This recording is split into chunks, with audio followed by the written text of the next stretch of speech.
오늘 말씀은 에베소서 4장 19절부터 21절입니다. 그들이 감각 없는 자가 되어 자신을 방탕에 방임하여 모든 더러운 것을 욕심으로 행하되 오직 너희는 그리스도를 이같이 배우지 아니하였느니라. 진리가 예수 안에 있는 것 같이 너희가 참으로 그에게서 듣고 또한 그 안에서 가르침을 받았을진대. 아멘. 허망한 삶과 진리의 삶이라는 제목으로 은혜를 나누고자 합니다. 사랑하는 성도 여러분, 한 소년이 있었습니다. 그는 장난감을 좋아했고 부모님이 사준 장난감이 부서질 때마다 더 새로운 것을 사달라고 졸라댔습니다. 그러나 시간이 지나면서 어떤 장난감을 가져도 이제는 금세 실증을 내기 시작했습니다. 결국 그는 만족을 찾지 못했고 허무함 속에 이런 게 다야 라는 생각만 남게 되었습니다. 이 소년의 모습은 오늘날 많은 현대인의 삶을 보여주고 있습니다. 끊임없이 무엇인가 쫓지만 결국 마음은 공허하고 의미를 잃어버린 삶, 그것이 바로 허망한 삶입니다. 반면 그리스도 안에서 진리를 배우고 발견한 사람은 의미 있고 진실된 삶을 살아갑니다. 오늘 말씀의 핵심은 허망한 삶은 탐심의 삶이고 진리의 삶은 예수님을 목적으로 하는 삶이라는 것입니다. 우선 허망한 삶은 영적인 분별력이 없어 자기 방탕에 빠져 더러운 욕심에 빠지는 삶이라고 19절에 말씀합니다. 그들이 감각 없는 자가 되어 자신을 방탕에 방임하여 모든 더러운 것을 욕심으로 행하되. 허망한 삶은 총명이 어두워져서 영적인 무지와 마음의 굳어짐으로 하나님의 생명이 없는 삶입니다. 결국은 감각이 없는 삶입니다. 죄에 대한 부끄러움이나 양심이 없는 삶을 의미합니다. 방탕이라는 말은 에셀게이아라는 말인데 무절제하고 방종하는 삶을 말합니다. 개인적인 도덕이나 사회적인 도덕을 팽개치고 자기 마음대로 살아가는 삶입니다. 더러운 것을 욕심으로 행하는 삶이 됩니다. 욕심이라고 하는 것은 플레오넥시아, 창녀의 욕망이란 뜻입니다. 성적 탐욕, 돈에 대한 탐욕, 과도한 욕망으로 절제가 되지 않는 상태를 의미합니다. 허망한 삶은 하나님과 자신이 누구인지를 모르게 자신의 욕망을 따라서 무절제하게 살아가는 삶을 의미합니다. 이방인의 삶은 결국 하나님이 없기에 죄의 욕망적 삶이요 탐심의 삶을 의미하기에 결국은 허망하고 심판을 받게 되는 것입니다.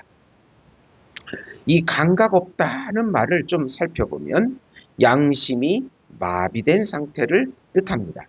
죄에 대해 더 이상 민감하지 않고 옳고 그름에 대한 분별이 사라진 상태입니다. 어느 마을에 양치기 소년이 있었습니다. 처음에는 양을 잃어버릴까 늘 조심했지만 시간이 지나자 귀찮아졌고 결국 몇 마리를 그냥 포기했습니다. 그 일이 반복되면서 그는 점점 내가 스스로 어떻게 할 수 없는 일이야. 어쩔 수 없지. 라고 합리화하기 시작했고 양이 없어져도 아무런 느낌이 들지 않았습니다. 영적인 면에서도 이와 같습니다. 죄에 익숙해지면 점점 그것을 당연하게 여기게 되고 결국은 자신이 어쩔 수 없다고 하는, 할 수 없다고 하는 감각이 마비된 상태가 되는 것입니다. 방탕에 방임된다는 말은 자기를 절제하지 않고 쾌락과 욕망을 위해 몸과 삶을 내맡긴 상태를 말합니다. 자기중심적 삶, 육체의 즐거움이 우선되는 삶, 자기 영광적인 삶, 자기 지혜적인 삶을 말합니다. 더러 허망한 삶은 욕망이 통제되지 않기 때문에 죄의 욕심이 왕노릇하고 그 결과 삶은 더러워지고 피폐해집니다. 결국 그런 사람은 스스로 삶을 허물어뜨리는 자가 되는 것입니다. 사랑하는 성도 여러분, 왜 사람들은 요즘 허망한 삶에 빠지는가? 그 이유는 단 하나입니다. 하나님을 떠났기 때문이라고 에베소서 4장 18절은 말하고 있는 것입니다. 하나님이 없는 삶은 필연적으로 방향을 잃고 허망함에 빠지게 됩니다. 이것은 죄의 필연적인 결과입니다. 두 번째로 예수님을 믿는 삶은 예수님의 통치를 받는 삶입니다. 이방인의 허망한 삶과는 달리 성도들은 예수님을 목적으로 배우는 삶입니다. 즉 예수님을 믿는 삶은 이방인의 탐심을 추구하는 삶이 아닙니다. 예수님과 연합되어 예수님과 인격적인 관계를 통하여 예수님을 목적으로 닮아가는 삶을 의미합니다. 예수님의 은혜를 받아서 살아가는 삶입니다. 예수님을 왕으로 모시기에 성령 안에서 의와 평강과 희락을 누리는 삶입니다. 예수님의 통치를 받는 삶은 예수님의 모든 은혜를 누리는 삶입니다. 예수님은 성령을 통하여 예수님의 의를 적용시켜 주십니다. 성령 안에서 하나님의 뜻을 성취하는 의미 있는 삶입니다. 이방인의 허망한 삶은 하나님의 심판을 받게 되지만 예수님을 믿는 삶은 하나님의 인정을 받는 삶이 됩니다. 완전히 다른 삶입니다. 세 번째로 성도의 삶은 예수님에게서 진리를 듣고 배우고 실천하는 삶입니다. 에베소 교인들은 거의 이방인이지만 예수님을 믿고 예수님의 말씀을 듣고 바울에게 배우는 과정을 통해서 하나님의 자녀의 삶을 알게 되었습니다. 바울은 그 점을 강조합니다. 우리가 예수님을 믿으면 엄청난 신학적인 지식이나 엄청난 체험을 갑자기 배우는 것이 아닙니다.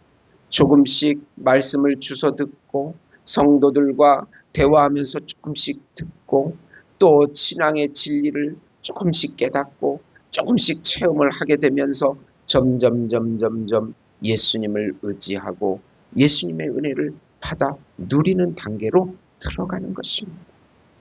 그 과정 속에서 성령님이 역사하고 진리를 깨닫게 하십니다. 그리고 진리를 실천하도록까지 이끌어 주시고 우리 마음의 탐심을 억제시켜 주십니다. 이것이 바로 예수님의 말씀을 통해서 조금씩 배워가는 삶입니다. 말씀이 우리 안에 역사하고 성령이 적용해 주십니다. 그러면서 예수님을 깊이 알아가는 것입니다. 이 모든 칭의와 성화의 삶, 의롭게 해주심, 또 생활해 나가게 해주심, 이 모든 것이 예수님의 은혜인 것입니다. 바울은 이제 전혀 다른 삶의 방향, 진리의 삶을 소개합니다. 진리의 삶은 단순히 도덕적이거나 착한 삶이 아니라 예수 그리스도 안에서만 가능한 삶입니다. 좀 더 우리가 구체적으로 살펴보면 그리스도를 배운다는 것은 지식만을 의미하는 것이 아닙니다. 삶으로 체험하고 따르는 것, 조금씩 내 욕심을 죽이고 하나님의 뜻에 순종하는 것을 의미합니다. 한 유명 셰프가 TV에 나와 요리를 설명했습니다. 한 학생이 그 요리법을 듣고 직접 따라해 보았지만 어딘가 모르게 맛이 부족했습니다. 그러다 그는 그 셰프의 수업에 직접 찾아가 요리를 눈앞에서 보고 말투와 손놀림까지 배우게 되자 완전히 달라졌습니다. 그리스도를 배우는 것도 이와 같습니다. 단순히 정보가 아니라 관계적인 배움, 삶의 변화, 예수님과 기도로 소통하면서 그분의 통제를 받아서 점차로 조금씩 배워가는 것입니다. 진리는 어떤 철학이나 종교적인 이상이 아닙니다. 참 하나님이시고 참 인간이신 예수님 그분 자체가 진리이시라고 요한복음 14장 6절에 말씀하고 있습니다. 그분을 알 때 우리는 진리를 알게 되고 진리를 알 때 우리는 자유롭게 된다고 요한복음 8장 32절에 말씀합니다. 바울은 듣고 가르침을 받고라고 표현하는데 진리의 삶은 지속적으로 순종하면서 조금씩 성령 안에서 배워가는 길입니다. 듣는 데서 그치지 않고 내 삶을 조금씩 변화시키는 것이 목적입니다. 바울은 너희는 그리스도를 그렇게 배우지 않았다고 하면서 변화의 삶을 강조합니다. 이것은 단순히 좋은 행동을 하라고 하는 윤리적인 가르침이 아닙니다. 진리 안에서 근본적인 정체성의 변화, 즉 옛자아가 죽고 예수님의 새 자아로 삶을 살아가는 것입니다. C.S. 루이스는 우리는 진짜 보물을 알지 못한 채 진흙탕에서 진흙 파이를 만들며 만족해하는 아이들과 같다고 말했습니다. 하지만 진짜 진리를 만난 사람은 그 진흙탕을 떠나서 참된 가치와 생명을 쫓게 되는 것입니다. 오늘 말씀은 우리에게 두 가지 삶의 방향을 제시합니다. 감각이 믿어지고 욕망이 끌려다니는 허망한 삶인가? 예수 그리스도를 알고 따르며 진리 가운데 살아가는 진리의 삶인가? 그리스도인은 이 둘 사이에서 매일의 선택을 해야 하는 것입니다. 사랑하는 성도 여러분, 오늘은 어떤 삶을 살고 싶으십니까? 허망한 삶을 끊고 진리 되신 예수 그리스도를 따라가는 삶의 방향 전환이 필요합니다. 이런 질문을 해볼 필요가 있습니다. 나는 지금 무엇을 생각하고 추구하고 살고 있는가? 죄에 대해 민감한 감각을 유지하고 있는가? 예수님을 단지 지식으로만 아는가? 아니면 인격적으로 따라가고 있는가? 내 삶의 진리가 실제로 영향을 미치고 있는가? 라고 말입니다. 기도하시겠습니다. 하나님 아버지, 허망한 삶에 빠져 저를 불쌍히 허망한 삶에 빠져 있던 저를 불쌍히 여겨주시고 진리 되신 예수님을 알게 하심을 감사합니다. 감각 없는 죄의 삶을 버리고 진리의 삶을 살아가게 해 주시옵소서. 매일 그리스도를 배우고 따르며 변화된 삶을 살아가는 제자가 되게 하소서. 이 나라와 민족을 불쌍히 여겨주시고 우리 교회도 불쌍히 여겨주시고 북한도 불쌍히 여겨주시고 말라 예수 목장교회가 건축이 되고 우물도 파고 양계장도 세우고 하나님 축구장도 세우고 학교도 병원도 세울 수 있도록 하나님 물질을 주시고 사람을 붙여 주시옵소서. 하나님이 어지러운 4차 혁명 시대에 말씀을 끝까지 믿고 쫓아가는 저희들이 되었어. 하나님의 기적을 맛보게 해주시옵소서. 예수님의 이름으로 기도합니다. 아멘.